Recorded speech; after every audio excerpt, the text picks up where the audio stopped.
এখানে হচ্ছে বাংলা একাডেমির অফিস আছে, অন্যরা অফিস টাইমে যাতায়াত করে। সেজন্য আমরা প্রাথমিকভাবে চিন্তা করেছি বিকেল 6:30 থেকে পরের দিন সকাল 6:30 পর্যন্ত ক্যাম্পাস ফুলি রেস্ট্রিক্ট হবে, মানে বহিরাগত কেউ ঢুকতে পারবে না।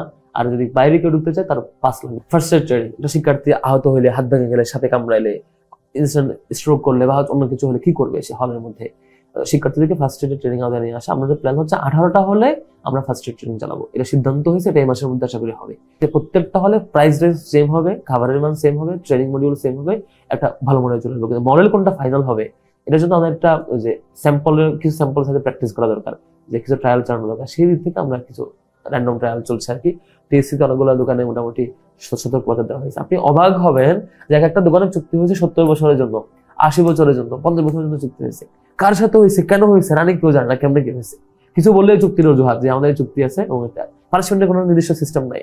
যে একটা কেউ যদি খাবারের মান উল্টা, আপনি ডাচে যান, লম্বা ডাচের বহু বছরের চুক্তি, এখন আপনি যদি তাকে পানিশমেন্ট দিতে চান, ইউনিভার্সিটি কোন লতে কেমনে পানিশমেন্ট দিবে সেটা সিস্টেম ডেভেলপ হয় নাই। আগে যেটা ঘটতো যে আমাদের ওই ক্যান্টিন মালিকরা বললো আর কি, যে ছাত্রলীগ থাকতে তারা প্রত্যেকটা দোকান থেকে ভালো অ্যামাউন্টের চাঁদা নিত। প্রশাসনে নিযুক্ত বিভিন্ন পর্যায়ের কর্মকর্তা কর্মচারী, শিক্ষকরা পর্যন্ত এটা অংশ ছিল।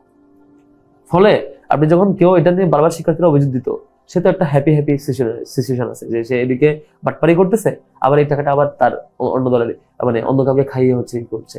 তো এটা তো আমাদের প্রথম চ্যালেঞ্জ ছিল এটা একদম জিরোতে রাখা ক্যাম্পাসে, এখানে একদম জিরোতে। যে একটা দোকানে লবিং করতে চাইছে একটা অফিসার, আপনার খেয়াল করছেন হাকিম দত্তর একটা দোকান আমরা বন্ধ করে দেওয়ার পরে ওখানে দলীয় এনগেজমেন্ট করে তাকে আবার রাখতে চাইছে। আমরা এটা ছাড় দিই না কোনোভাবে। এভাবে কোনো দলীয় নিয়োগ বা হচ্ছে টাকা লেনদেন বা অন্যান্য চুক্তিপত্র মাথায় রেখে করা এবং এখানে আবার সার্ভিস আদায় করা, এই জিনিসটা টোটালটা আমরা বুঝতে চেয়েছি। 1 মাস আমরা গেছে এই প্রত্যেকটা ডটটা মিলানো। আমি মেডিকেলে গিয়ে দেখছি যে মানে 30-40 বছরের বেশি সময় ধরে একজন ডক্টর তিনি আসেন না, কিন্তু তিনি বেতন নেন। তো এরকম অনেকগুলো বিষয় হচ্ছে। কেন করা হয়েছিল, কেন এটার কাজগুলো চলতো, কেন এই মডেলে চলতো, এটা আমরাও জানি না, কেউ জানে না। এখন প্রত্যেকটা জিনিস বুঝতে হচ্ছে আমাদের, বুঝে প্রবলেমগুলো নোট করতে হচ্ছে, ডায়াগনোসিস করার পরে কেমনে অ্যাড্রেস করবো, এটা আমাকে আগে হচ্ছে আর কি। মাসে যা করেছে কোনো কাজে আমি বলতে পারি না যে এই কাজে আমাকে প্রশাসন এই কাজে হেল্প করা, কিন্তু প্রশাসন থেকে করছে। প্রত্যেকটা কাজে আমি এক্সটার্নাল রিসোর্সকে কাজে লাগাই দিয়েছি, হয় ইউনিভার্সিটির সাবেক অথবা অন্য জায়গায়। এবং কোথাও বরং ইউনিভার্সিটির কারণে কাজটা থেমে গেছে, কাজটা আটকে আছে। যেমন এই যে আমি যদি বলি এই যে ক্লিনিং প্রজেক্টটা ভালো প্রজেক্ট না?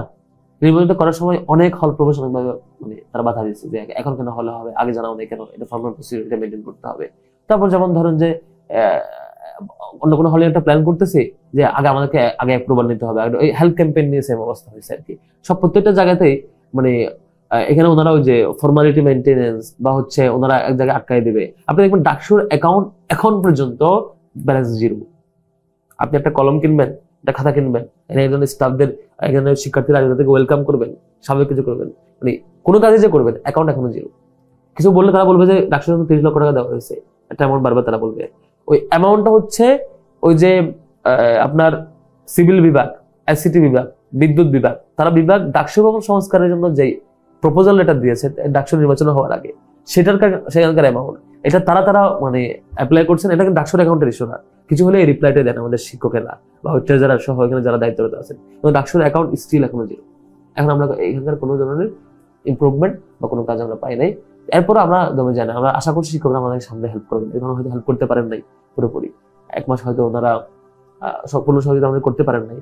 তো সহযোগিতা আমাদের করবে এটা আমরা আশ্বাস করতে চাই। শিক্ষার্থীদের মৌলিক প্রবলেম, আবাসনে যারা থাকে তাদের ঘুমাইতে না পারা, রিডিং রুম প্রবলেম, মেয়েদের সিকিউরিটি কেন্দ্রিক প্রবলেম, তারপরে হলো যে আপনার মানে ওভারঅল স্কিল ডেভেলপমেন্ট বা অন্যান্য যে লিমিটেশন সেগুলো, তারপরে হচ্ছে সরকারি রিসোর্স গুলোকে এখানে কাজে লাগাইতে পারা বা না পারা, এই সামগ্রী বিষয়গুলো আমরা অন্তত রোড জায়গায় হাত দিতে পেরেছি। একটা ভালো প্রসিডিউর, ভালো নেক্সট স্টেপে আসতে পারছি। আশা করি যে এটা এই মাসের মধ্যে, মানে আমাদের টার্গেট হচ্ছে 2 মাসের মধ্যে সকল এরকম মৌলিক প্রবলেম যেগুলো 36টা বিষয় বলছেন তার মধ্যে অন্তত অলমোস্ট মোর দেন 50% বা 70% প্রবলেম আমরা 2 মাসের মধ্যে সলভ করতে পারার কথা, যদি আমরা সবকিছু ঠিকঠাক কাজ করতে পারি। এবং আমরা চাচ্ছি যে যেই কাজগুলো আমরা 1 বছরে করবো বলেছি, যে 36টা প্রস্তাব, এই সবগুলো বিষয় যাতে আমরা অন্তত মানে আল্লাহ যদি চাহেন তো সবকিছু পারি, আমরা 3 মাসের মধ্যে এটা করে ফেলার ডাইহার্ড চিন্তা আমাদের আছে।